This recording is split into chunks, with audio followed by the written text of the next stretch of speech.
He's God's gift to comics. It's Baron Helmut Zemo. Hi, my name is Nando, and I make these videos about characters from Marvel Comics as they are introduced into Marvel Snap. The purpose for the video is this. I want you, a person who does not know very much about comics, but plays this game or is just curious about this character, to be able to watch the video and go, oh, I think I kind of get them. I get what their deal is, what their powers are, how they relate to other characters, what stories are important if I want to read one. And then at the end of the video, I talk about the Marvel Snap card that they are being introduced with and whether that is or is not a great interpretation of that character. And a lot of times these are characters I have to learn about, right? Like Corvus Glaive and the Black Order a couple seasons ago. I didn't know what their deals were. I kind of did, but I had to read a lot of comics to figure them out. Baron Zemo is and will always be one of my favorite characters in comics. As you can see, I have 3 different Baron Zemo action figures, and as far as now, those are, well, there's other ones you can buy. I guess there's a Heinrich Zemo you can buy now, but I love this character. I think he is super fun. I've liked him mostly since I saw him on the Avengers Earth's Mightiest Heroes show. But I think there's a lot going on with him, and we're going to talk about him. So first of all, there's 2 Baron Zemos. This is important. I mean, technically, there have been 13 Baron Zemos in comics, and the one that is the main one, which we'll talk about, he is number 13. His dad, the 12th Baron Zemo, was named Heinrich Zemo. The best way to differentiate these 2 characters, besides one was from the past and one is from the present, Heinrich Zemo and Helmut Zemo both wear a similar purple headpiece thing. Heinrich's is, I don't know what the word for this is, more of a veil. It kind of just drapes over his face, kind of like Cobra Commander has sometimes, whereas Helmut's is like a sock that clings to his face. And there's a reason why they both have these different outfits. But the one with the loose fitting mask, Heinrich, the one from the olden days. The one with the tight mask, Helmut, the current Baron Zemo. Usually. Sometimes Heinrich comes back, but not as much as you would expect. Story with Heinrich's very simple. Nazi super scientist, worked alongside Baron Strucker and those guys, invented all kinds of evil weapons and stuff, and one of them was this adhesive called Adhesive X. And during a fight with Captain America, where he was trying to use Adhesive X to trap Captain America, a container exploded, it got all over his face, and his mask was stuck to his face forever. So that character cannot take his mask off. So Heinrich Zemo's first appearance is in Avengers 4, written by Stan Lee with art by Jack Kirby, George Roussos, and Art Simic. He dies eventually, it doesn't really matter so much. Helmut Zemo, who we will for now on just call Baron Zemo, he's like the main guy, first appears in Captain America 168, which was written by Roy Thomas and Tony Isabella with art by Sal Buscema, George Roussos, John Tattaglione, and Linda Lessman. And in this story, he shows up as a character called the Phoenix. Now, he's not related to Jean Grey or anything like that. This is a different thing where he just comes back and he's kind of getting revenge on Captain America for what happened to his father. Because Captain America didn't just fight his father, he also disgraced his father and ruined his family forever. In that issue, Zemo does kidnap Captain America, holds him over a vat of Adhesive X, but the Falcon knocks Zemo into the vat of Adhesive X, and Zemo is not wearing his mask at this point. So instead of Adhesive X binding his mask to his face like it did with his dad, Zemo just gets scarred all over and has to wear the mask. I mean, he usually wears a mask, and it's that purple sock mask. Also has like a little crown around it. Also, he's a Baron. Baron is like kind of like Lord, but for Germans. So Zemo does not immediately resurface, but he comes back looking like this, like his classic Baron Zemo outfit. And that's usually what he looks like in the comics. So from here on out, Baron Zemo's story is pretty simple. Baron Zemo wants 2 things. Wants control because he's an evil villain, but more importantly, wants to destroy Captain America and get revenge, right? That was what the Phoenix was about. It was him and his family rising from the ashes. But now he's just Baron Zemo. He has a mask that was similar to the one his father wore, and he's got all this very exciting, like, you can see his costume is fantastic. That was the thing that made me love this character first. Like, oh, this guy's got an awesome costume, there must be something going on, and there was. His whole deal in the comics is that he makes groups of guys. Even in his first outing as Baron Zemo, he assembles a group of Captain America villains to beat up Captain America together. He seems to understand that, hey, the villains keep beating us as a group, maybe we should be a group. And one of the things his dad did was form the first version of the Masters of Evil, which is a supervillain group of Avengers supervillains. It's kind of like the Legion of Doom in DC Comics, although with Marvel, it's always a little bit more segmented, right? You got like the Sinister Six, the Brotherhood of Evil Mutants, and the Masters of Evil. It's like the Avengers one, the X-Men one, and the Spider-Man one. Sometimes they form like a cabal of all the villains, but it's not as consistent as it is in DC Comics. But the Avengers one was started by Helmut Zemo's dad, Heinrich. So his greatest scheme ever involved creating a Masters of Evil with like 20 guys on it. You had the Wrecking Crew, you had Titania, you had Moonstone, you had Blackout, you had the Fixer, It was a lot of guys. Mr. Hyde was there, and just storming Avengers compound, taking over and beating up the heroes one by one. And like, I would say this is probably his most impressive feat, just because this was something that none of them had been able to do before, but Baron Zemo was able to coordinate this team of supervillains and say, like, he got Moonstone. He was like, all right, so Moonstone, you need to figure out a way to beat Captain Marvel, who is at this time was Monica Rambeau, but like, she's got superpowers that are really difficult for me to deal with, so you figure that out. And then she did, and he figured out a way to control that person. So like, Baron Zemo's pretty clever. He's also good, although I wouldn't say he's perfect at this, at controlling the team members within his group and like making sure they don't turn on him, turning them on each other when it's convenient for him, and manipulating people. That's always Zemo's whole deal. It's kind of like a bit from Sunny where Mac is playing both sides, but it's not just that he's playing both sides, it's that he's always got, you know, secret intentions and plans and things like that. So his two most significant accomplishments is all I want to focus on in this video. One, that time he stormed the Avengers Mansion with the fourth iteration of the Masters of Evil. And second, he took some of those people you would recognize from that Masters of Evil run, and said, well, you know what actually just happened? A bunch of the Avengers had this big fight with this guy Onslaught, and now they're in some dimension or something like that. Who knows if they're ever going to come back?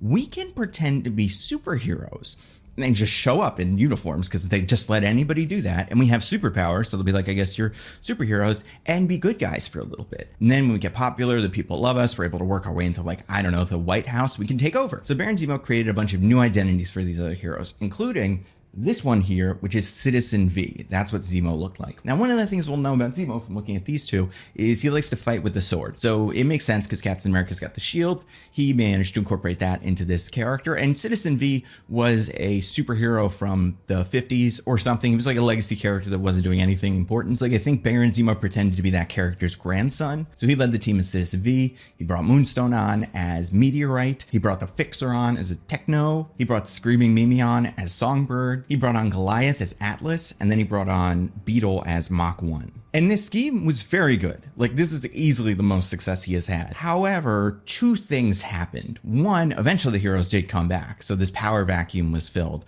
But the real problem is, and this is the fun of this story, eventually some of those characters that were on this Masters of Evil team started to like being superheroes more than supervillains, so they eventually turned on Zemo, and that was like the legacy of the Thunderbolts. That's as far as Zemo would go with it. They continued on being a team of superheroes. So like, these guys would go on to be actual superheroes. And that's the story of the first Thunderbolts. Now, there's a couple of other Thunderbolts. Sometimes they are the Suicide Squad, being led by General Ross, who is called Thunderbolt Ross. So like, that's why the team is called that in that generation, but then that's much later.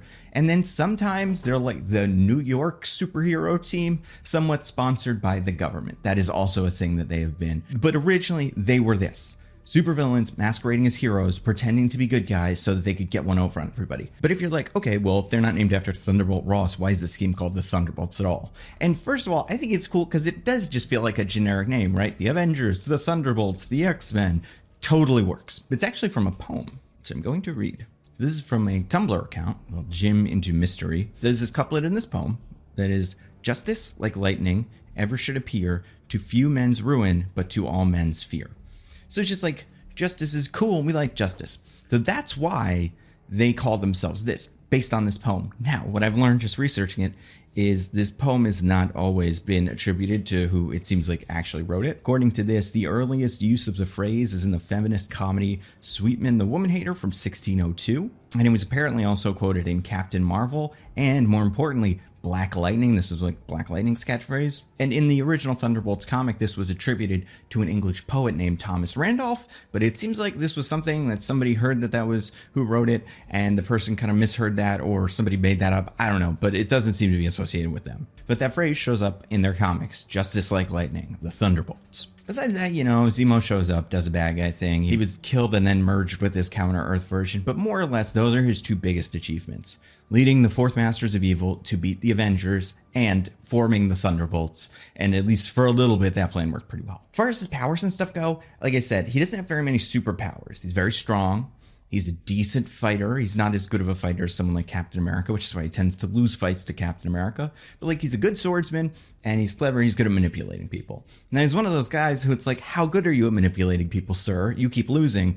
But I mean, he's better than, you know, your average person, I guess. As far as his attitude, he takes himself incredibly seriously. And I think that's part of the fun of Baron Zemo, and what drew me to Baron Zemo was the costume and the look of this guy.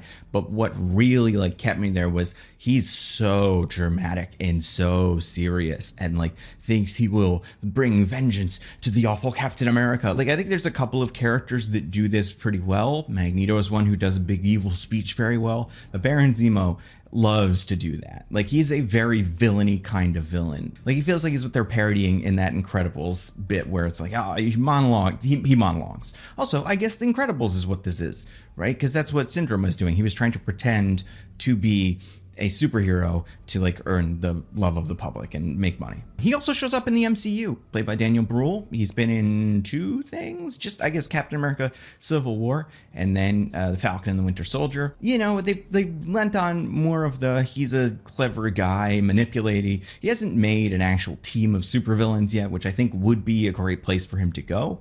It's unclear if he will be in the Thunderbolts movie or if he's ever going to show up again.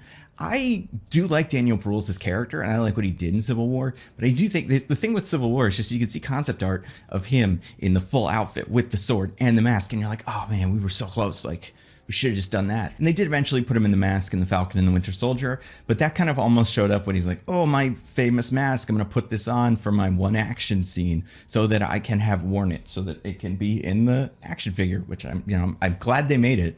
But I kind of wish it was just like his main thing. He always wore it. I don't know. I had a dream the other night that I owned a Baron Zemo mask, but not like it had a lot of like, it was built up so that you could kind of see the face. Because it is a very cool mask, right? They did this in the show where it's got little eye holes, but it's one of those masks where like, because of the shape of his face and the fact that he is featureless except for this purple, pattern with these stripes, it can look really cool. That one bit from the end of Thunderbolts 1 where he's like clutching and doing the like evil face looks great. I also think the Citizen V mask looks awesome. It is such a cool look. I love the color scheme there. And like, I don't think they get a great job of this in the action figure, but like the color of his body is closer to this dark blue purple that I think looks fantastic. As far as reading recommendations go, I mean, the Thunderbolts comic, Thunderbolts 1, the first arc, is the one where it's created, and it's very clear. Like, they play it in the beginning of the first issue where it's like, ooh, who are these guys? But at the end, Baron Zemo like takes off his Citizen V mask and puts on his evil mask and goes, I'm evil. Good that we all get to be evil in this room we're in. And it's like in their like second story walk up or something, because they have to just get like a normal kind of base of operations. But then the other Baron Zemo story I recommend is Avengers 273 to I think 277 or 278, which is Zemo and the Masters of Evil leading this attack on Avengers Mansion and taking apart the Avengers. And it does show like this is why this character is cool. I think those two things alone are why he's fun. And also like, it's kind of fun to see a character like that fail. So that's also part of the charm of this guy. Now, Zemo is the season pass card in the Thunderbolts season, which I'm very excited for. It seems like this season is like a meld of all of the different kinds of Thunderbolts, right? It's the characters that are going to be Thunderbolts in the movie and are in the current run of the Thunderbolts, which I have not read yet, like Red Guardian, White Widow, Val, and US Agent. And then you have General Ross, who we don't know if he's going to be in the movie, but he was definitely in charge of the Suicide Squad version of the Thunderbolts, with him, Elektra, Punisher, and Deadpool. And then you have Zemo from the first version of the Thunderbolts. For that reason, I think Baron Zemo's card is very interesting.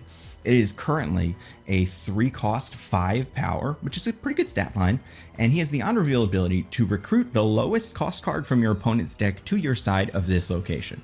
So you get a free card, whatever the lowest cost card is, just immediately shows up on your side. So the word recruit, we've never seen that in a card like this before. So that's fun. And like, based on what I've just said, what Zemo's good at, he's a manipulator and he assembles teams of villains. So I think this right here, perfect. One of the best I've seen in terms of matching the comic book character to a Marvel Snap. And it's kind of like Zemo, it can backfire, because if Zemo pulls the lowest cost card out of your opponent's deck, that means the cards that are stronger are potentially going to be more likely to be pulled by your opponent. So that could, set up a play that they wouldn't have gotten otherwise. So it's like Zemo, he's very frequently hoisted by his own petard, and that seems like a fun way. Like, I feel like I will enjoy playing Zemo for that reason, because like Zemo will do something and I'll be like, oh, I'm incredible, Baron Zemo, the best card ever. And then like some incredible card will come up on my opponent's side and me and Zemo will just say, curses, foiled again. Like, I don't know, it's just fun. I'll also say he has some cool variants. I think there's a lot of potentially really cool looking Baron Zemo art from comics that I'd love to see. And I do think it's interesting that they didn't make a Citizen V variant, but again, he just came out. And he's got 3 versions right now. There's the Ryan Kincaid, Eduardo Mello, which is the base art, which I like, I think is good. And then there's the Marko Djurjevic one where and this is a very famous Baron Zemo image of him standing in front of the gravestone. And then there's the Season Pass variant, which I think is great, by Victor Faro. I think this is a really cool image, so I'm excited to get this one. I think we had a little good luck recently with like really cool looking Season Pass cards that I get, and I'm actually like, oh yeah, I'm going to use this. This will be my main one. So I'm going to make videos on all the rest of these guys, and make videos on the locations, but for now, Baron Zemo, one of the greatest villains the Avengers have ever faced, is about to come to Marvel Snap with a power that I think is pretty good.